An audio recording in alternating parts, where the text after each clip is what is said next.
నమస్కారం. నేను మీ బోనాల శ్రీనివాస్, ప్రజాయుక్త పార్టీ జాతీయ అధ్యక్షులు. దేశ ప్రజలకు అదేవిధంగా తెలుగు ప్రజలకు శుభాకాంక్షలు. ఈరోజు అత్యంత ముఖ్యమైన విషయం మాట్లాడడానికి మీ ముందుకు వచ్చాను. అదేమిటంటే పొట్టి శ్రీరాములు గారి పేరు విషయంలో ఏదైతే రేవంత్ రెడ్డి గారు వ్యవహరిస్తూ ఉన్నారో అది చాలా బాధను కలిగించింది.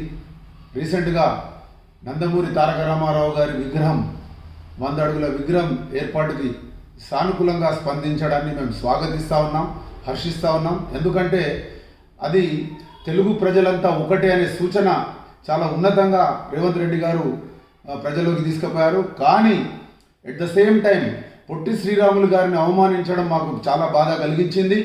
మీరు పొట్టి శ్రీరాములు తెలుగు యూనివర్సిటీ పేరు మార్పు విషయంలో పునరాలోచించాలని ఈ సందర్భంగా మేము కోరుతా ఉన్నాం. ఇది కేవలం వైశ్యులకో లేదా తెలుగు ప్రజలకో కాదు, లింగ్విస్టిక్ స్టేట్స్ భాషా ప్రయుక్త రాష్ట్రాల్లో ఏర్పాటుకి కీలకమైన వ్యక్తి పొట్టి శ్రీరాములు గారి ప్రాణత్యాగంతోనే వచ్చింది. అది మీరు గుర్తించాలి. రాబోయే రోజుల్లో మా పార్టీ పరంగా ప్రజాయుక్త పార్టీ అఫీషియల్గా అప్పుడు ఏర్పడిన 10 లింగ్విస్టిక్ స్టేట్స్ ఏవైతే భాషా ప్రయుక్త రాష్ట్రాలు ఏర్పడినాయో అన్ని ముఖ్యమంత్రులకు, అందరు గవర్నర్లకు, అదేవిధంగా రాష్ట్రపతికి, ప్రధానమంత్రికి మేము లెటర్లు ఇవ్వబోతా ఉన్నాం. కొరియర్ ద్వారా, రిజిస్టర్ పోస్ట్ ద్వారా మేము లెటర్లు పంపిస్తాం. రాబోయే రోజుల్లో దీని మీద ముఖ్యమంత్రి గారు స్పందించాలని మేము కోరుతున్నాం. లేని పక్షంలో మేము ఆమరణ నిరాహార దీక్షకు కూడా నేను పూనుకుంటాను. రాబోయే రోజుల్లో మేము తప్పకుండా ఇది చేస్తాం. దానికి డేట్ కూడా డిక్లేర్ చేస్తా ఉన్నాం. ఈరోజు నేను దానికి సంబంధించిన డేట్ కూడా డిక్లేర్ చేస్తాను. మనము ముఖ్యంగా ఏదైతే మనం ఇప్పుడు పదవుల్లో కొనసాగుతూ ఉన్నారో కొందరు ప్రముఖులు ఏదైతే పదవుల్లో కొనసాగుతున్నారో, పదవుల కోసమే పార్టీలు మారినరో వాళ్ళకు ఒక సూచన చేస్తూ ఉన్నాం. ఇంకా ముఖ్యంగా ఏదైతే 1992లో అమరజీవి పొట్టి శ్రీరాములు జీవిత చరిత్ర దాని ముద్రణకు సహకరించిన 4 ప్రముఖులు, అందులో 3 గతించారు. ఒకరు మాత్రం దేవుని దయ వల్ల సజీవంగా ఉన్నారు. నిండు నూరేళ్ళు వాళ్ళు బ్రతకాలి. రచయిత పేరు బాదం శ్రీరాములు గారు, ప్రకాశం డిస్ట్రిక్ట్, మార్కాపురం. ముద్రణ చెప్పల్ బజార్, హైదరాబాద్లో జరిగింది. సుదర్శన్ ప్రింటర్స్. అప్పుడు దానికి సహకరించిన వారు, ముద్రణకు సహకరించిన వారు. ఈ యొక్క బుక్ మేము నాగాంజనేయులు గారు ఏదైతే అమరజీవి పొట్టి శ్రీరాములు అభిమాన సంఘం అధ్యక్షులు నాగాంజనేయులు గారి సహకారంతో ఇది సేకరించడం జరిగింది. అఖిల భారత వైశ్య యోజన సంఘ్ 4 ఆ ముద్రణకు సహకరించారు. ప్రెసిడెంట్ గట్టు వీరశం గారు గతించారు.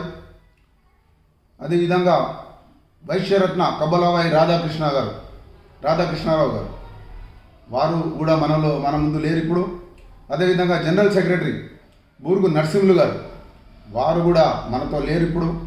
కానీ secretary and president MLC Boggarapu Dayanand గారు నిండు నూరేళ్ళు వరదిల్లాలని కోరుకుంటూ, కానీ అన్నా మీరు ఒకటి గ్రహించాలి, సాక్షాత్తు మీరు 1992లో అమరజీవి పొట్టి శ్రీరాములు గారి జీవిత చరిత్ర ముద్రణకు సహకరించిన వ్యక్తి మీరు, అవుట్ ఆఫ్ 4 మెంబర్స్.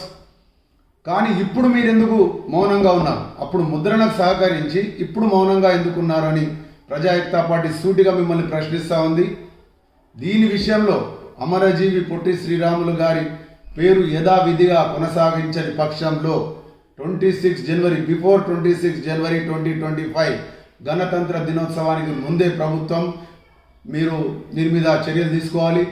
మార్పు చేయమనేది మీరు స్పష్టంగా మీరు ఒక స్టేట్మెంట్ ఇవ్వాలి. లేని పక్షంలో 26 జనవరి గణతంత్ర దినోత్సవం రిపబ్లిక్ డే రోజు పార్టీ ఆవరణలోనే పతాకావిష్కరణ చేసి భారత మాతకు సమర్పించిన ప్రసాదాన్ని మాత్రమే స్వీకరించి ఆమరణ నిరాహార దీక్షకు నేను కూర్చోబోతున్నాను అని పార్టీ సెంట్రల్ ఆఫీస్లో ప్రజాయుక్త పార్టీ సెంట్రల్ ఆఫీస్లో నేను ఆమరణ నిరాహార దీక్ష కూర్చోబోతా ఉన్నాను.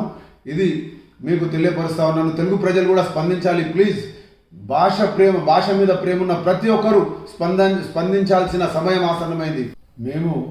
మేము కానీ మా పార్టీ కానీ ఏ ఒక్క మహనీయుని పేరుకు కానీ మేము వ్యతిరేకం కాదు.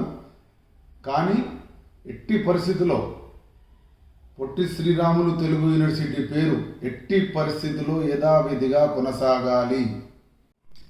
నా యొక్క ఆమరణ నిరాహార దీక్షకు మద్దతు తెలిపిన అమరజీవి పొట్టి శ్రీరాములు అభిమాన సంఘం ఒంగోలు అధ్యక్షులు పేర్కం నాగాంజనేయులు గారికి ప్రత్యేకమైన ధన్యవాదాలు తెలియజేస్తూ నమస్కారం, మీ బోనాల శ్రీనివాస్.